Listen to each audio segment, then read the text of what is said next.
Oh yeah! Wake the fuck up, samurai. We have a city to burn.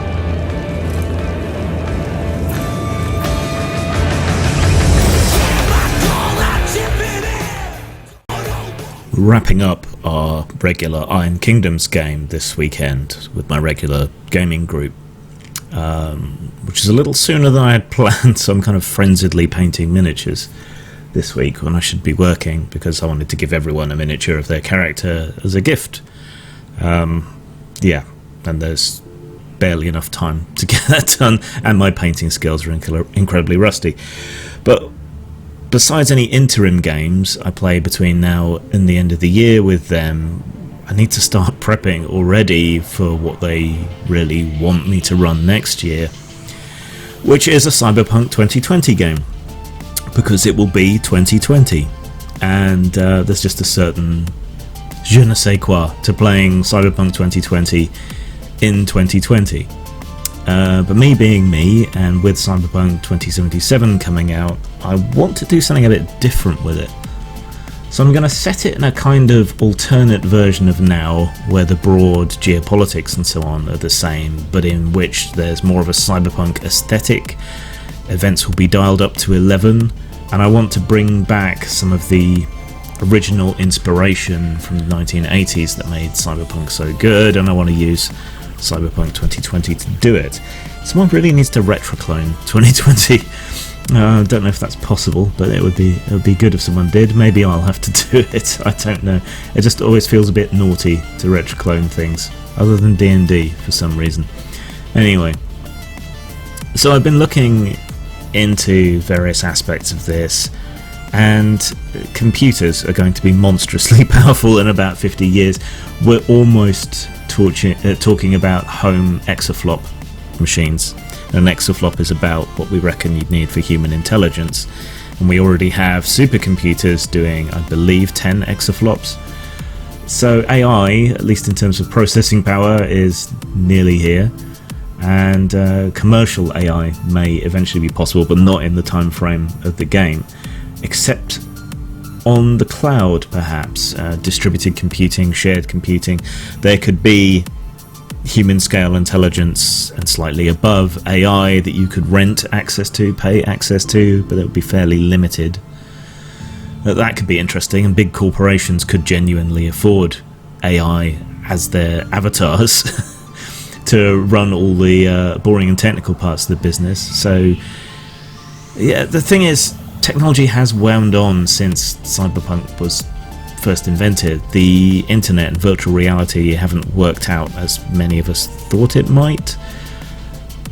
So the idea of a netrunner per se doesn't make any sense. But looking at the trailer for Cyberpunk, I see that there's a moment there where the netrunner kind of live hacks the someone else's cybernetics. And that was kind of touched on in Cyber Generation and in Cyberpunk 3rd Edition. Let that be the only time we speak its name.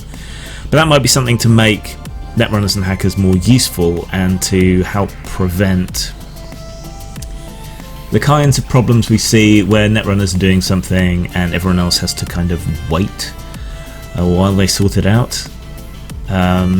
So I would rather see netrunners making information roles and access roles in the kind of preparation phase for a mission, and then have the live hacking and stuff be things you can do, options you can do, you know, on your turn in combat, like freeze up someone's cybernetics or knock out the lights, or use the backdoor access you've already gotten to the security systems and the fire systems and so on to do something live, I guess. So that's how I want to approach that. Rocker Boys don't really make sense to me in their original context. Social media has blown a hole in a lot of old cyberpunk concepts, and the idea of someone being able to really sway and move the crowd with their rhetoric or their songs or whatever seems a little bit passé unless you combine it with social media influence. So I might replace that role, the rocker boy role, with something like influencer. So someone with a huge social media presence and a big following that they can then wield in exchange for favours, or to create flash mobs, or to sell product and make money, and live stream and all that sort of thing. Drones are a big thing now too. Maybe replace nomads, because their role never really stood out until they got vehicle zen in one of the other supplements, but they never really stood out or made much sense in and of themselves. So maybe a drone pilot with a version of the interface skill would be a better option there, because you can be a biker and be one of the other roles, and I never liked the really kind of strict roles anyway, so I'll let players mix and match if they want. Medtechs, yeah, anyone can learn medicine. I don't know, I might need to fiddle with that a bit. And see, Cyberpunk's kind of bled over into transhumanism now, which is something that's been on my mind a lot lately. But it doesn't have the same kind of romanticism and romanticism and style that Cyberpunk had. Transhumanism is different, even though it kind of stems from the same root. So I want to avoid tipping over the balance into transhumanism, but augmented reality should be a thing in this game. The possibility for gene editing and enhancement should be a thing. I look at the grinders in Dr. Sleepless as a kind of homemade DIY transhumans, and that strikes me as being more in the Cyberpunk aesthetic, with stuff that's cruder, ruder, more experimental, more prone to failure, but isn't riddled with spyware and so on. So maybe something like a grinder class that finds it psychologically easier to integrate with cybernetics and so on without it getting too powerful as an ability. That might be something to explore as a new and different role. Media, that's a hard one. That doesn't really make sense anymore, especially if I'm saying this in the real world, dialed up to 11. I mean, who trusts the mainstream media anymore? So citizen journalists, I think, would replace that. But it would cross over with influencer, I suppose. But then if you mix and match special skills between the two, that's not so tough. So I want to make some changes. I wanted to set it in a kind of distorted Black Mirror, if you will, of the real world, so that I can use real world events and real world corporate shenanigans and just dial them up a bit. So Facebook isn't just stealing your data and using it to target you with advertising. They're using it to try and control society. The experiments that they've admitted to, where they can change people's mood, are being used for nefarious purposes.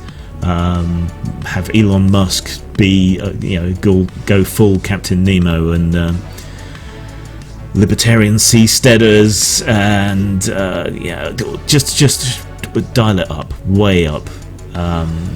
Hit us with climate change, decades before it will actually really make a huge impact. The madness of Brexit and Trump, again, dialed up to 11, make it even worse. Refugee crises, dial them up. Hit people with some moral dilemmas that are rooted in the real world, but through the lens of a kind of distorted cyberpunk world. And so that's where I'm at in my early preparation. Shift some of the roles, incorporate some of the changes that have happened in society, because good science fiction is usually about now, not really about the future, but about the kind of things that are on the edge of our understanding now, things that are about to happen and how we cope with them, and things that are happening and how we're failing or succeeding in coping with them. So I want to do that. So a year of Cyberpunk coming up next year. Machinations of the Space Princess is an old-school RPG with a sci-fi setting. The rules are familiar and at once innovative. Opened up so you can play literally any alien species you can envision. Purchase it at RPG Now or Lulu.com.